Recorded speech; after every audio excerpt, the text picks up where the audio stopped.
오늘 저희에게 주시는 하나님의 말씀은 고린도전서 4장 6절로 13절까지 말씀입니다. 고린도전서 4장 6절로 13절까지 말씀을 봉독해 올릴 때 살아계신 하나님의 음성을 듣기를 바랍니다. 형제들아, 내가 너희를 위하여 이 일에 나와 아볼로를 들어서 본을 보였으니 이는 너희로 하여금 기록된 말씀 밖으로 넘어가지 말라 한 것을 우리에게서 배워 서로 대적하여 교만한 마음을 가지지 말게 하려 함이라. 누가 너를 남달리 구별하였느냐? 네게 있는 것 중에 받지 아니한 것이 무엇이냐? 네가 받았은즉 어찌하여 받지 아니한 것 같이 자랑하느냐? 너희가 이미 배부르며 이미 풍성하며 우리 없이도 왕이 되었도다. 우리가 너희와 함께 왕노릇하기 위하여 참으로 너희가 왕이 되기를 원하노라. 내가 생각하건대 하나님이 사도인 우리를 죽이기로 작정된 자같이 끄트머리에 두셨음에 우리는 세계 곧 천사와 사람에게 구경거리가 되었노라. 우리는 그리스도 때문에 어리석으나 너희는 그리스도 안에서 지혜롭고, 우리는 약하나 너희는 강하고, 너희는 존귀하나 우리는 비천하여 바로 이 시각까지 우리가 줄이고 목마르며 헐벗고 매맞으며 정처가 없고, 또 수고하여 친히 손으로 일을 하며 모욕을 당한즉 축복하고 박해를 받은즉 참고 비방을 받은즉 권면하니, 우리가 지금까지 세상의 더러운 것과 만물의 찌꺼기 같이 되었도다. 아멘. 오늘 본문, 방금 읽어드리는 본문 말씀이 사도 바울이 고린도 교회 교인들을 향해서 한 말입니다. 그런데 우리가 언제나 또 반복하여 말씀드리지만 사도 바울이 고린도 교인들한테 왜 오늘 이 본문 말씀을 했는가가 묵상의 첫 번째 재료가 되어야 합니다. 사도 바울이 왜 도대체 이런 말씀을 했을까? 당시 사도 바울은 1차 청중들이죠. 저희한테 한 것이 아니라 1차 청중들인 고린도 교인들한테 말을 했는데, 왜 이 말을 했나? 그것을 저희가 받아서 저희는 2차입니다. 2차 시기에 당하는 2차 청중이므로 저희도 그 안으로 들어가 봐야 합니다. 왜 이런 말을 했을까? 사도 바울은 왜 고린도 교인들에게 이런 말을 했을까? 또 2024년 부에나팍 교인들에게 어떻게 이 말씀을 저희들에게 접근해야 되나? 당시의 상황으로 들어가 봐야 합니다. 그 고린도 교인들을 만나러 저희가 가야 돼요. 그래서 만나러 한번 가보겠습니다. 근데 결론은 그리스도 때문에 어리석은 자가 되라는 겁니다. 저와 여러분들은 앞으로 예수를 믿는 것 때문에 어리석게 살라는 거예요. 좀 이상하죠? 똑똑하고 남보다 앞서가야 되는데 어리석은 자로 살라는 겁니다. 왜 이런 말을 했을까? 또 이 말이 나와 여러분들에게는 어떻게 해당될까? 6절에 보니까, 한번 본문을 보실까? 6절에 보니까 바울은 열심히 복음을 사람들에게 심었습니다. 아볼로는 물을 주었습니다. 동역자죠. 둘 다 교인들에게 예수 그리스도의 사랑으로 말미암아 겸손의 모습을 보였는데, 잘 섬겼는데, 고린도 교회 교인들은 자신이 그리스도의 사랑을 가지고 열심히 섬겼는데에 불구하고 고린도 교인들은 신앙생활을 오래 할수록 이게 좀 이상한 거예요. 한마디로 말하면 좀 교만해졌는데, 왜 교만해졌느냐면 첫 번째 보면 기록된 말씀 밖으로 넘어가 버리고 말았어요. 오랜 신앙생활을 하다 보면 저희가 이 성경 말씀 안에서 이렇게 생각해야 되는데, 이 성경 말씀으로 밖에 넘어가 버렸어요. 성경의 가르침을 받고 성경의 가르침을 잘 들어서 접수하고 사는 거 내 마음대로 사는 거죠. 그 말씀 괜찮아요. 좋았어. 근데 사는 거는 내 방식대로 사는 겁니다. 교회에서는 아멘하고 밖에 나가서는 내 방식대로 사는 것처럼 살았다는 것이죠. 사도 바울이 말씀을 전할 때는 다 아멘하고 그렇게 살 것처럼 주먹을 불끈쥐며 있었는데 교회 밖에 나가서는 그건 아니야, 난 이렇게 살아야 돼 하면서 자신이 말씀 밖으로 넘어가 버리고 말았어요. 그래서 두 번째는 고린도 교인들이 지금 그런 상황이에요. 두 번째는 이 배운 것을 가지고 서로 대적합니다. 너와 내가 틀리니까 이게 서로 감싸주고 위로해주고 서로 이렇게 이해해 줘야 되는데 너와 내가 틀리니까 어떻게 돼요? 서로 대치하고 막 싸우고 팔을 나누고 막 그렇게 되는 거예요. 그런 상황이에요. 성경 말씀을 제대로 배우게 되면 단어가 화목하게 됩니다. 사람을. 성경 말씀을 제대로 묵상하고 읽게 되면 함께 하지 않고는 살아갈 수 없는 것을 깨닫게 됩니다. 그리고 웬만하면 싸울 일도 자꾸 화목하기 위해서 나를 낮추게 되는 것이 성경 말씀을 읽는 기본이 됩니다. 그리고 서로 사랑하게 됩니다. 성경을 읽으면 읽을수록 사랑하게 됩니다. 근데 이것을 잘못 배웠어요. 성경 말씀을 잘못 배우니까 자기가 배운 것을 가지고 분열을 일으키는 거예요. 고린도 교인들이 분열이 일어납니다. 그리고 서로 대치를 합니다. 교회 안에서 파가 나뉘어. LA에 있는 모교회는 7파가 있대요. 교회 안에 파가.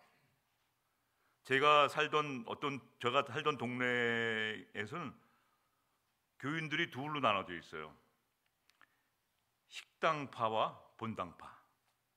본당에서 예배드리는 팀과 식당에서 예배드리는 파로 나눠져 있어요. 실제입니다. 파가 날라. 같은 하나님 믿는데도 파가 날라. 너와 나와의 생각이 틀리기 때문에. 성경에서는 그런 얘기가 없습니다. 언제 나눠서 성도끼리 나눠서 밥 먹고 너랑 나랑 틀려. 고향도 틀리고 학교도 출신도 틀리니까 나누어서 하는 말씀이 성경에는 나와 본 적이 없어요. 근데 성경에 기록된 말씀 밖으로 넘어가 버린 거야. 고린도 교인들이. 그리고 잘 아는 지식을 통해서 너 그렇게 신앙생활하면 안 돼. 너 그렇게 말씀이 있는 게 아니야. 서로 비판합니다. 아니야. 구원은 그렇게 받는 게 아니야. 막 가르치면서 우리에게서 배워 서로 대적합니다. 대적이라는 건 이게 남과 북이 대치하는 것처럼 대치하는 거예요. 그 누가 뭐라고 해도 성경 말씀을 잘못 배운 현상이 바로 대치하는 겁니다. 우리는 만나고 헤어질 수가 있습니다. 여러분, 만나면 어떻게 영원토록 함께 살 수 없잖아요. 헤어지게 돼요. 근데 헤어지는 것도 성경 말씀을 제대로 이해하게 되면 아름다운 헤어짐이 됩니다. 아름다운 이별이 돼요. 근데 성경 말씀을 잘못 알아갖고 대치하는 가운데 헤어지게 되면 서로 왼수처럼 헤어지게 됩니다. 어떻게 그리스도 안에서 한 형제들이 왼수처럼 헤어질 수 있단 말입니까? 헤어지지 말자는 게 아니에요. 헤어질 수 있습니다. 서로 만나고 헤어지는 건 당연한데 헤어지는데 원수처럼 헤어져서는 안 돼요. 사도 바울이 에베소 교회 장로님들과 헤어질 때 있었던 일입니다. 서로 이제 다시 못 만날지 모르잖아요. 제가 지난번 한국 갔을 때도 형제들을 다 만나고 오는데 다시 못 만날 것 같아요. 앞으로 어떻게 될지 몰라갖고 막 공항에서 눈물이 나오더라고요. 형님, 누님들 다시 못 만날 것 같아요. 다시 못 만났습니다. 형님 한 분이 돌아가셨어요. 다시 못 만났어요. 이게 내일 일을 알 수 없는 저희들 헤어지는데 다시 못 만날 것처럼 사도 바울이 에베소 교회의 장로들과 막 서로 헤어지면서 눈물 흘렸어요. 항구의 그 아름다운 모습. 저도 기도 제목이 있습니다. 여러분과 아름답게 눈물 흘리면서 헤어지고 싶어요. 제 생각에는 여기서 영원토록 목회를 하고 싶지만 언젠가는 헤어져야 되지 않습니까? 근데 눈물 흘리시면서 서도 아쉬운 마음으로 헤어지고 싶어요. 우리 오랫동안 같이 신앙생활한 분들 이제 이 세상을 떠나야 될 텐데 너 다시 두고 보자. 아이고 꼴 보기 싫다. 이렇게 헤어지는 것이 아니라 다시 못 만나는 아쉬움으로 헤어지고 싶은 거죠. 이것이 성경에서 가르침인데 고린도 교인들은 서로 배워서 대적하는 거야. 너랑 나랑 생각이 틀리니까 너랑 나랑 교만한 마음을 가지게 되었어요. 영적 교만이죠. 영적 교만. 우리가 신앙생활을 오래 하다 보고 경험이 많게 되면 이게 초신자들, 잘 신앙생활을 못하는 사람들을 이해하지 못하고 자꾸만 우습게 하는 경향이 있어요. 이 영적 교만입니다. 나도 옛날에 그랬잖아요. 저희들도 옛날에 그렇게 서툴렀잖아요. 교회 처음 나왔을 때 얼마나 떨렸습니까? 에베소서가 구약에 있는 건지 신약에 있는 건지도 몰랐지 않습니까? 에베소서는 산부인과에서만 쓰는 줄 알았잖아요. 그런데 지나고 나니까 다 잘 알게 됐을 때 이제 모르는 사람들을 우습게 하는 거야. 다. 너 그런 식으로 교회 생활하면 안 돼 하면서 막. 지금 오렌지 카운티 이 남가주에는 영적 교만이 풍성합니다. 너무 교만해요, 사람들이. 저와 여러분도 거기에 해당되겠죠. 내가 지금 몇 년 동안 제자훈련 과정을 다 마친 사람이야. 이래봬도 제자반 다 마친 사람이야. 나 수료증이 이만큼 있어.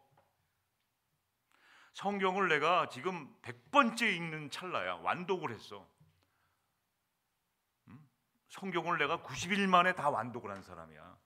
이거 왜 이래? 하면서 그렇지 못한 사람들을 우습게 보랍니다.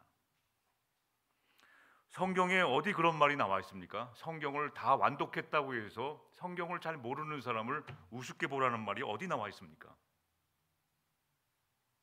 그런데 이 고린도 교인들은 지금 영적 교만으로 충만하고 있습니다. 성령으로 충만한 게 아니라 영적 교만한 마음을 가지고 있어요. 사도 바울이 이렇게 하지 말라는 거예요. 고린도 교회에는 아주 분열이 너무 심한 거예요. 파가 너무 많아. 아볼로파, 무슨 파, 바울파, 무슨 파가 너무 많으니까 사도 바울이 고린도 전후서에서 말하는 핵심이 뭐냐면 제발 하나님이 가르쳐 주신 것이 화목인데 왜 우리가 이렇게 분열하느냐, 그 얘기를 계속 하고 있는 거예요.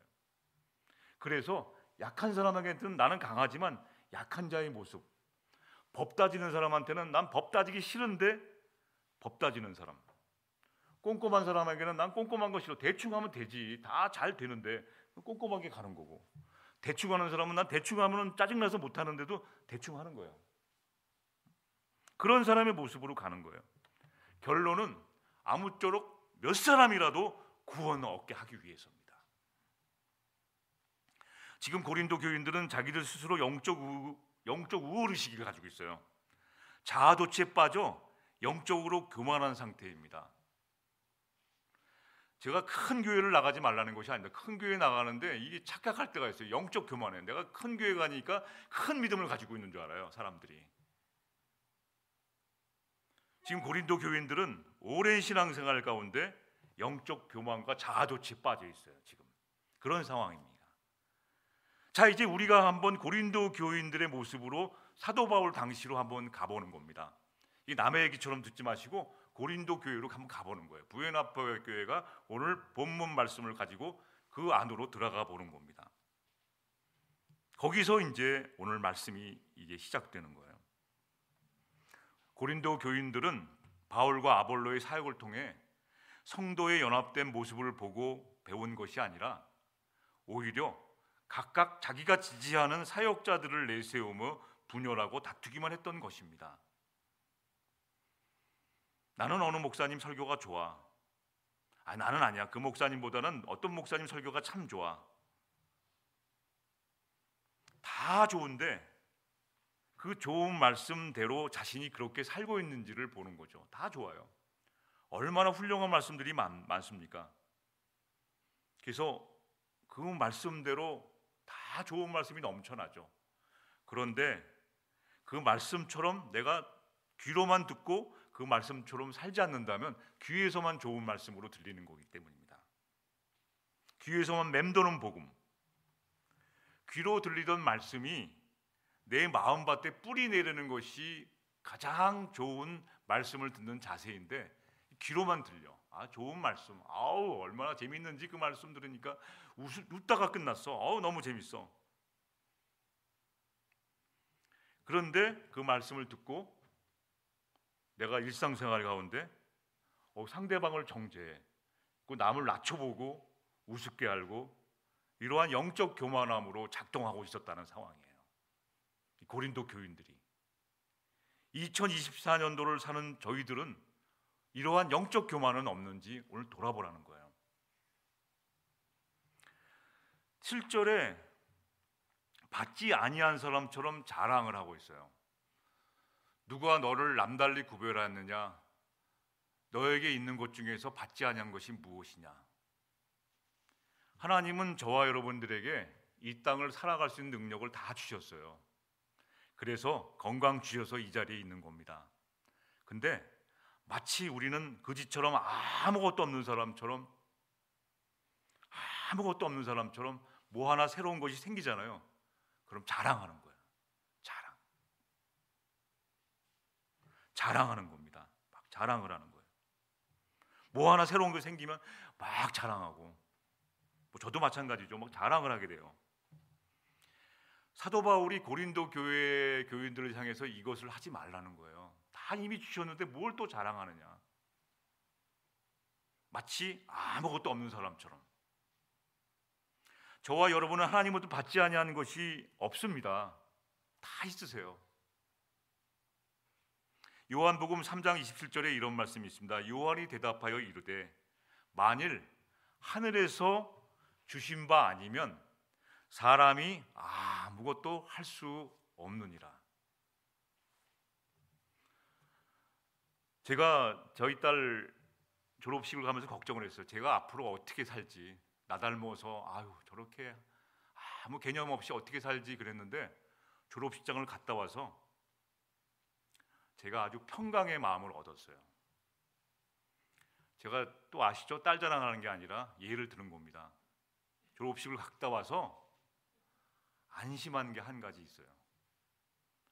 이게 목에 거는 거 있잖아요. 뭐 학교에서 했던 자랑거리들 막 할 게 많은데 그것을 하나도 준비를 안 했더라고요. 그래서 너 왜 그렇게 훌륭한 일을 했으면서도 왜 그렇게 안 했냐 그랬더니, 아빠, 하나님이 다 주신 건데 내가 자랑할 게 뭐가 그 말을 듣고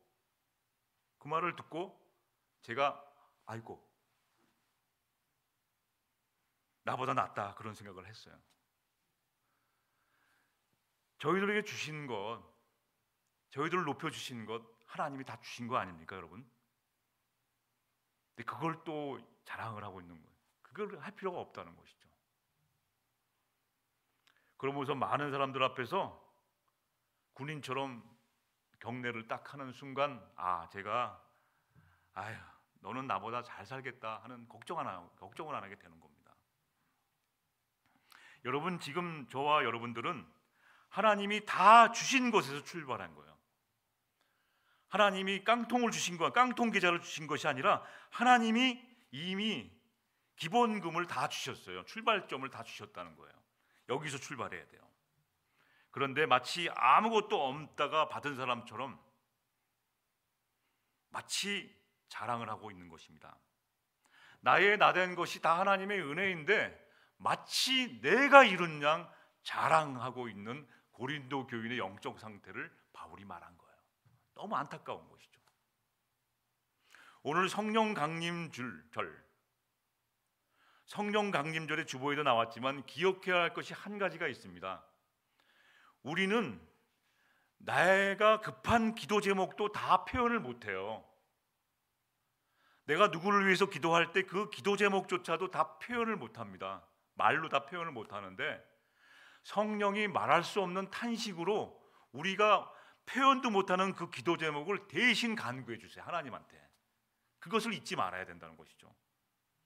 그래서 아차하고 기도하지 못한 것까지도, 구석구석 기도하지 못한 것까지도 다 기도하고 주신 거예요. 기도하시는 거예요. 다 기도하세요. 나를 대신해서. 나는 그렇게 기도 못하는데 그것까지도, 미처 보살펴 주지도 못한 그 기도 제목까지도. 자, 결론은 어떻게 되나? 8절에 보니까 너희가 이미 배불렀다는 거예요. 여러분, 간절함이 없어요. 저희들 이민 초기에 그런 간절함이 사라져 버렸어요.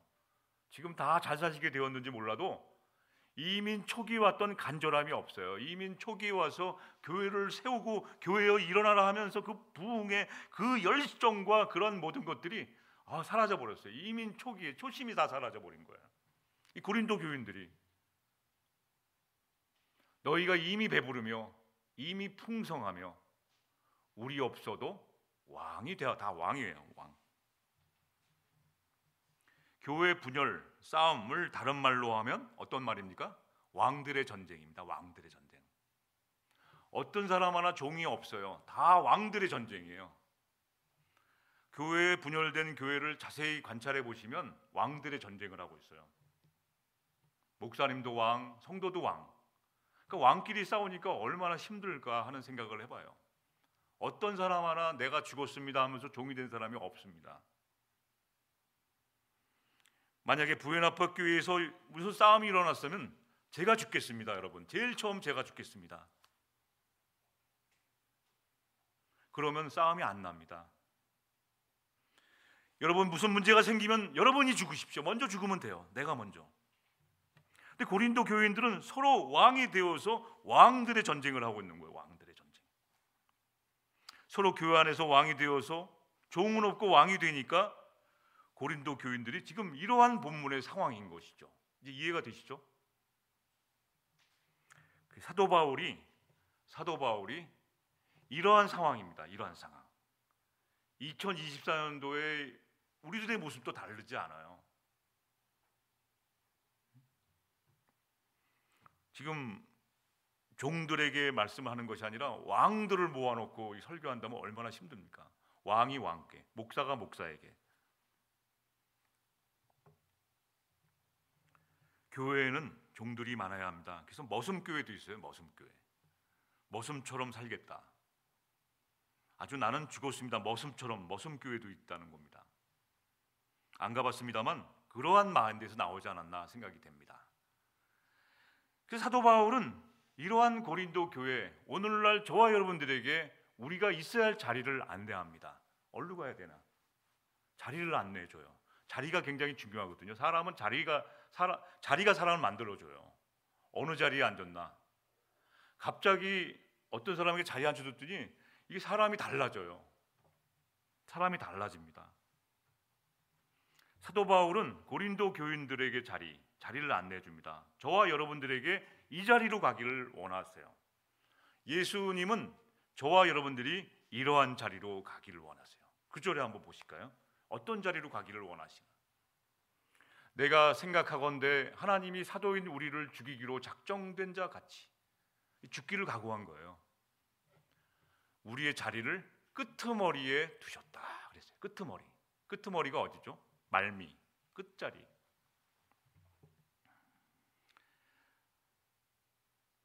과거에 저희가 선배님한테 배운 것이 있어요. 감리교 목사는 3가지를 준비하라고 그랬어요. 3가지 준비. 어떤 걸 준비하냐면 설교 한 편을 늘 준비해 놓고 있어야 돼요. 사람들이 갑자기 설교시킬 때가 있어요. 지난번에 우리 천정훈 판사님 왔을 때 갑자기 우리 상진 집사가 설교하라고 그래가지고 놀랬는데, 하여튼 준비해놔야 돼. 설교를 이렇게 딱 설교를 준비해놔야 돼. 그 다음에 이사갈 준비해야 돼요. 이사갈 준비. 그 다음에 3번째 죽을 준비. 이 3가지 준비해놔. 죽을 준비해야 합니다. 이사갈 준비. 여기가 좁사오니 할 수가 없어요. 늘 이사갈 준비. 저쪽으로 가라면 옮겨가는 겁니다. 그래서 많은 목사님들이 이걸 배우고 있어요. 또 실천하는 분이 있어요. 늘 준비하고, 늘 이사갈 준비하고, 여기 못 나가겠으면 나가겠다, 이게 아니라 준비하는 거죠. 옮기다. 그 죽을 준비. 이 최후의 만찬 여러분 보시면 최후의 만찬 있잖아요. 예수님과 최후의 만찬을 식사하는 자리가 있어요. 그 자리, 그 사진을 한번 자세히 보시면 가룟 유다가 어디 앉았나요? 예수님 근처에 앉아 있어요. 근데 베드로는 그렇게 말이 많고 말썽 많이 부르는 베드로가 어디 앉았죠? 최후의 만찬 사진을 보시면 베드로가 끝에 앉았어요. 끝에. 여러분, 사도 바울이 고린도 교회에게 끄트머리의 자리에 앉기를 원합니다. 이것은 겸손한 자리, 나 죽었습니다 하는 자리로 가길 원해요. 저와 여러분이 있어야 할 자리는, 저와 여러분들이 신앙생활해야 할 자리는 끄트머리에서 글로 가야 돼요. 근데 어느 날 너무 높아졌어요. 저도 아차 할 때면 내가 너무 중앙으로 와 있는 거야. 너무 높은 자리로 올라오고 그러는 거야. 그래서 아차, 이게 아니지. 내가 낮은 자리로 자꾸 가려고 그러면 낮은 자리로. 아이고, 내가 너무 높아졌다. 그러면 다시 주님께 회개 기도하고, 아, 내가 이런 사람이 아니지. 다시 낮은 자리로, 겸손의 자리로, 종의 자리로 자꾸만 내려가는 것이죠. 이게 틈만 나면 자꾸 높아지려고 그러거든요. 그래서 사도 바울은 저와 여러분들을 끄트머리 자리로에 두셨음에, 사도 바울도 이것 때문에 조금만 사람들이 이렇게 해주면 자기가 자꾸 높아지려고 그러니까 이게 아닌데, 이렇게 아닌데, 이 고린도 교인들이 영적 교만이 충만해지니까 자꾸 높은 자리로 서로 올라가려고, 왕 노릇하려고 올라가니까 이게 자꾸만 안 되는 겁니다. 끄트머리에 두셨다는 것을 잊으면 안 된다는 것이죠. 그래서 세계 곧 천사와 사람들이 구경거리가 되었더라. 어리석죠. 왜 밀어나죠? 저 중앙으로 가고 높은 데 가야 되는데, 이 끄트머리 자꾸 가니까 바보 같죠. 저 사람을 좀 야단쳐갖고 어떻게 해야 되는데 안 돼요. 그러니까 이게 어떻게 자꾸만 이게 끄트머리로 가게 되는 겁니다. 참아주고 이해해주고 친절을 베풀고. 우스갯말이 있습니다. 어느 날 베드로가 뽕나무 위에 올라갔습니다. 그때 삭개오가 말했습니다. 베드로야, 베드로야, 어서 내려와. 뽕나무는 네 자리가 아니라 내 자리야. 이런 웃기는 말이 있죠. 자기 자리가 있어요, 여러분. 뽕나무 위에 올라간 삭개오, 당시에 난장이로 소문났던 삭개오가 뽕나무 위에 안 보이니까 뽕나무 위에서 예수님을 봤는데, 거기 베드로가 올라가 있다면 안 어울리는 겁니다. 오늘 저와 여러분 자리에 어느 자리인가요? 저 끝자리에 앉으시라는 것이 아닙니다. 우리의 삶의 자리, 신앙의 자리가 예수 그리스도가 저 끝에 앉아 계시는데, 우리는 자꾸 중앙으로 높은 곳으로 오려고, 거기 앉으려고 하는 건 아닌지 돌아보라는 거예요. 그리스도 때문에 어리석은 자가 되라는 거예요. 왜 이왕이면 높은 데 가야지. 이거는 똑똑하다고 말하는 사람들인데, 사도 바울은 예수님 때문에 어리석은 끝자리로 가라는 거예요. 끝자리로. 오늘 끝자리에 앉으신 분이 갑자기 쫑긋하세요. 그 자리가 아닌데 겸손의 자리, 늘 섬기는 그러한 자리. 너무 힘들지만 어리석어요. 제가 옛날에 TBC 방송국 성우의 시험을 쳤어요. 성우. 그래서 스튜디오 안에 들어가기 바로 30초 전에 딱 원고를 줍니다. 이걸 읽는 거예요. 이게 테스트 시험입니다. TBC 있잖아요. 옛날 방송 TBC 방송에 성우 시험을 딱 쳤는데, 딱 들어가기, 스튜디오 안에 들어가기 전에 딱 이걸 줘요. 그걸 보고 읽는 거야. 그 문장을 20대 목소리, 30대 목소리, 40대 목소리, 60대 목소리 이렇게 내보라는 거예요. 딱 문장을 주고. 다 좋았습니다. 딱 들어가려고 그러는데 어떤 똑똑하게 잘생긴 젊은, 저보다 어린 사람이 이 문제지를 이게 잊어버린 거야. 이게 30초 안에 줬는데도. 그러니까 얼마나 덤벙대는지. 그러면서 나 좀 빌려달래. 자기가 좀 읽어보겠다고. 나도 급한데. 그런데 양보했어요, 그 사람한테. 그 사람한테 양보했습니다. 얼마나 바보 같으면, 내가 누나랑 형한테 얼마나 혼났는지. 이 바보 같은 멍청아, 정신이 있는 사람이냐 없는 사람이냐. 아주 그때 당한 욕은 이루 말할 수가 없습니다. 아주 그냥 막 바보 같아. 나중에 근데 그 사람이 성우를 소개시켜줬어요.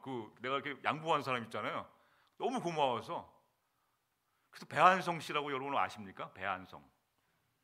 네, 모르시나? 배한성이라고 있어요. 그분하고 저하고 되게 친하게 지내겠던 그러한 역사. 배한성 씨. 하여튼 지금은 모르겠습니다만 하여튼 그런 놀라워요. 낮은 자리로 어리석게 바보처럼 살았는데 이게 아니에요. 당시 교회에서는 양보하라는 말 되게 많이 들었거든요. 그래서 그런 말을 하게 되는 겁니다. 내가 만약에 세월호에 탔다면 아마 나도 그리스도 때문에 어리석은 자가 되어서 나의 구명조끼를 다른 사람에게 주지 않았을까, 그런 착각도 해봅니다. 양보하라고 배웠잖아요, 교회에서. 실제로 안산에 있는 어떤 교회의 어떤 목사님, 제가 아시는 목사님 딸이 그렇게 했어요. 교회에서 배운 대로 서로 사랑을 나눠주라고 그래갖고 자기 친구한테 구명조끼를 주고 자기가 죽었던 그런 사건. 친구가 울고 있어요, 와서. 걔 때문에 살았다고. 그래서 그 아버지가 뭐 나왔는데 제가 그 아버지를 지지하는 선거를 했죠. 예. 그런 일도 있었습니다. 왜 자꾸 끄트머리로 가게 하시나? 여러분, 계속 묵상할 재료입니다. 결론 내리겠습니다. 10절에 보시면 우리는 그리스도 때문에 어리석은 자처럼 신앙생활을 하시라는 겁니다. 교회 생활도 그렇게 하라는 거예요. 고린도 교인들은 그리스도를 믿는 까닭에 똑똑한 사람이 되었어요. 강한 사람이 되었습니다. 존귀한 자가 되었어요. 근데 그리스도를 빼먹은 거예요. 고린도 교인들은 그리스도로 말미암아 존귀한 자가 됐고 똑똑한 사람이 되었고 지혜롭고 모든 삶의 풍성한 은혜를 받아서 풍성한 사람이 되었는데, 거기에 그리스도를 빼놓고 자기가 노력해서 된 것처럼 영적 교만하게 되었다는 것이죠. 참 좋아요. 그리스도 때문에 지혜롭고 강하고 존귀가 되었다는 것은 얼마나 훌륭한 일입니까? 저와 여러분들은 다 그렇게 해주셨어요.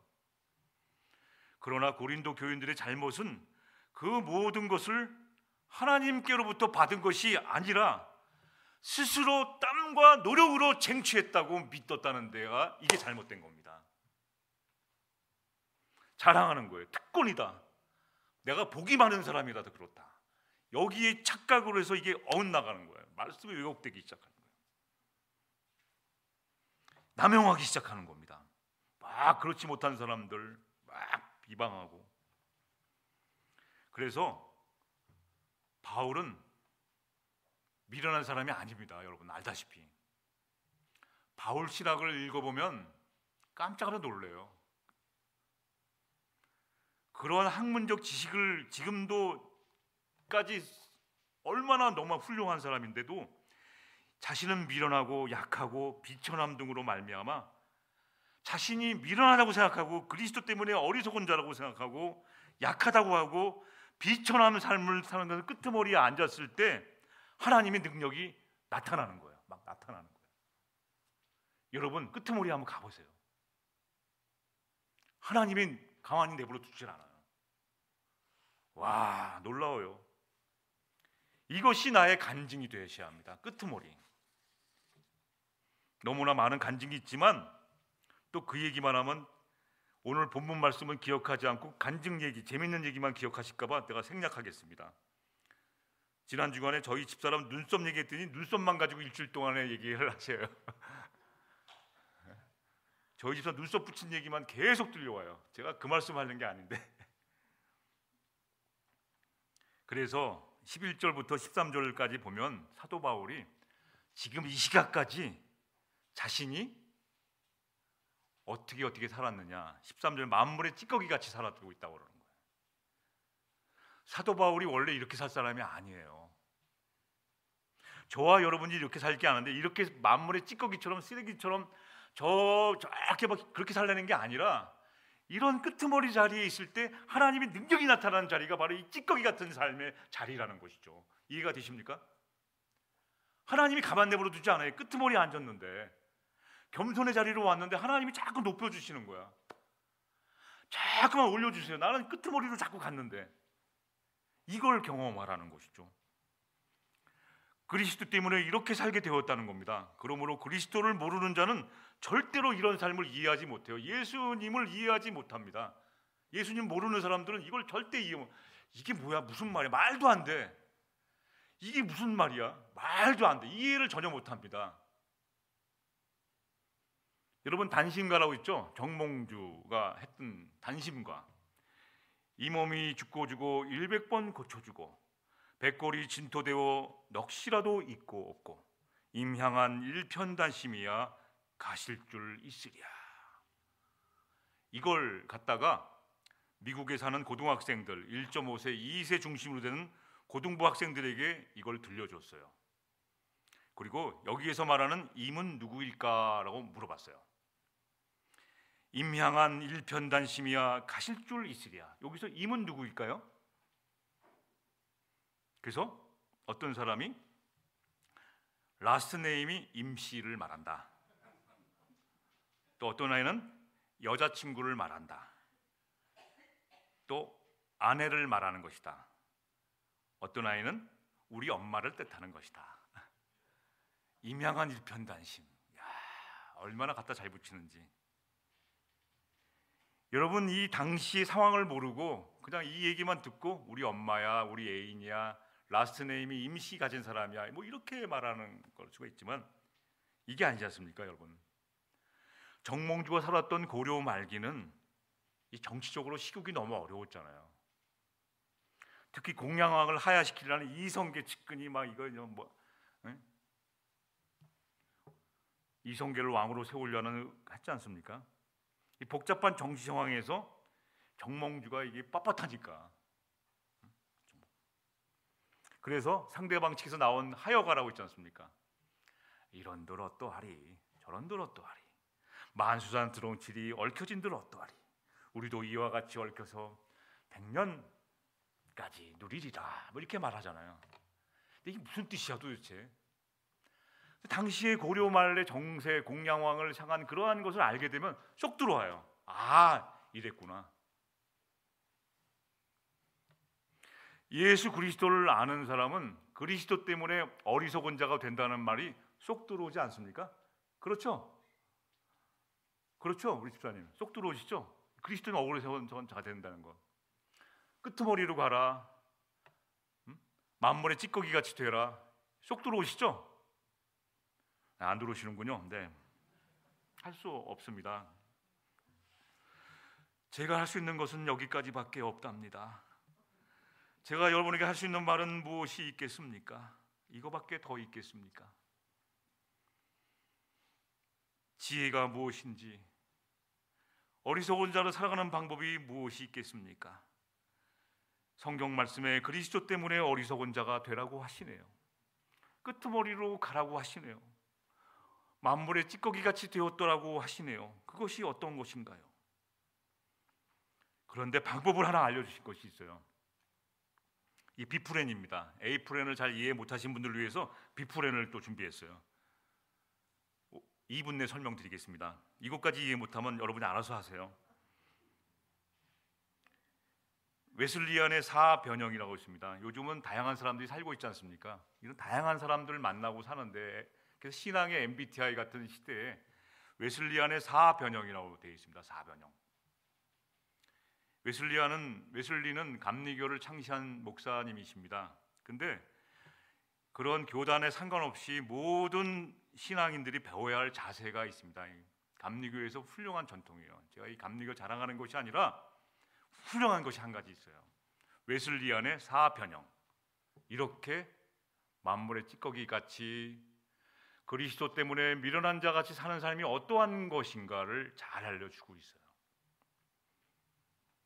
감리교의 위대한 전통, 어떤 거냐면 성경이 타당한 권위를, 성경을 다른 거 위에 올려놓으라는 거예요. 성경을 올려놓으라는 거예요. 어떤 거 위에 올려놓으면 된다는 거예요. 복음을 우리가 믿고 따르는 복음주의에 있는 모든 사람들은 성경을 어디다 위에 올려놔야 돼요? 다른 3개 위에 올려놔야 돼요. 기둥이 4개 있어요. 근데 그 3가지 기둥 위에다가 거기 성경을 올려놓고 신앙생활을 하면 그리스도 때문에 미련한 자의 삶을 지혜롭게 살 수 있다는 거예요.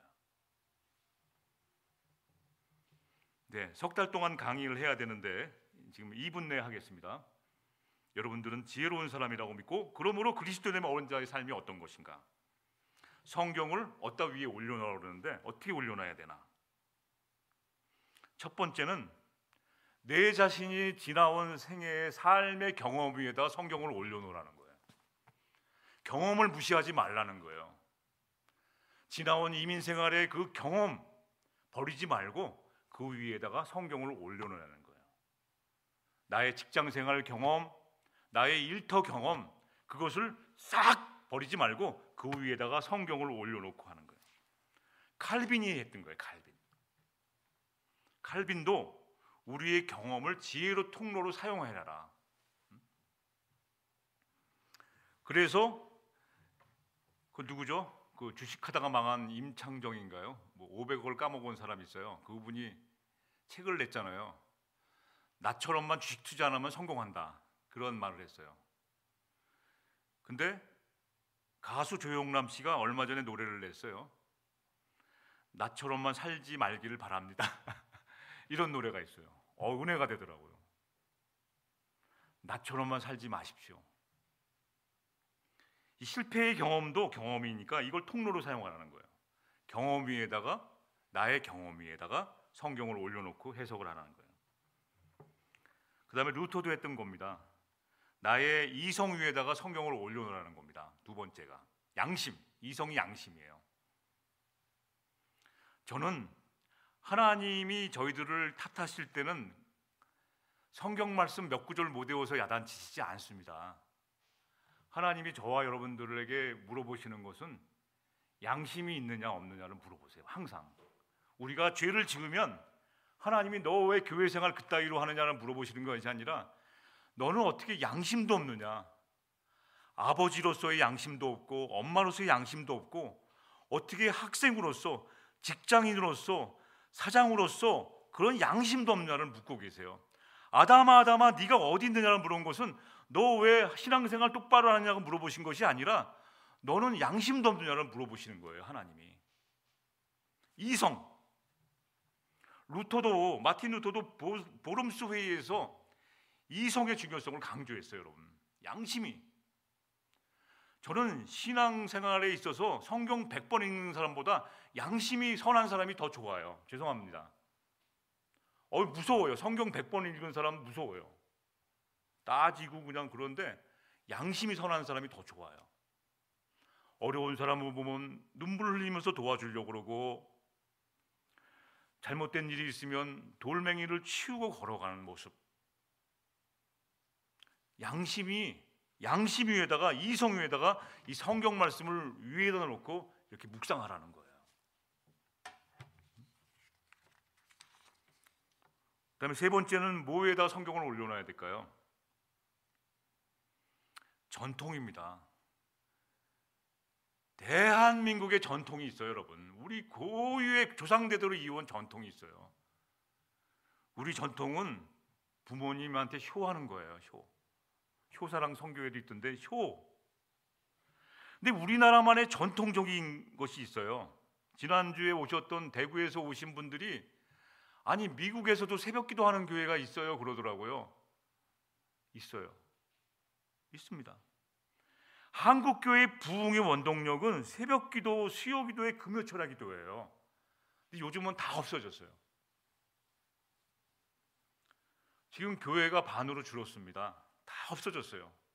왜냐하면 귀찮거든요. 새벽에 그거 힘든데. 그거는 옛날 전통이 아니라 우리들이 했던 전통을 다 버리지 말고 끌어다 써야 돼요, 여러분. 그 위에다 성경을 올려놓으라는 거예요. 그랬더니 새벽 기도에 대한 성경 말씀이 그렇게 많고, 수요 기도에 대한 말씀이 그렇게 많고, 금요 철야 기도를 왜 바쁜데 하나? 옛날에는 사경회라는 것이 있어서 매년 공부를 시킨 다음에 진급을 시켜요. 이렇게. 저도 감리교 목사인데 1년마다 감리를 받습니다. 교회 목회 제대로 하는 감리를 받아요. 그래서 10년 동안 감리가 끝나야지만 정이라고 붙입니다. 정딱지가 띄어져요.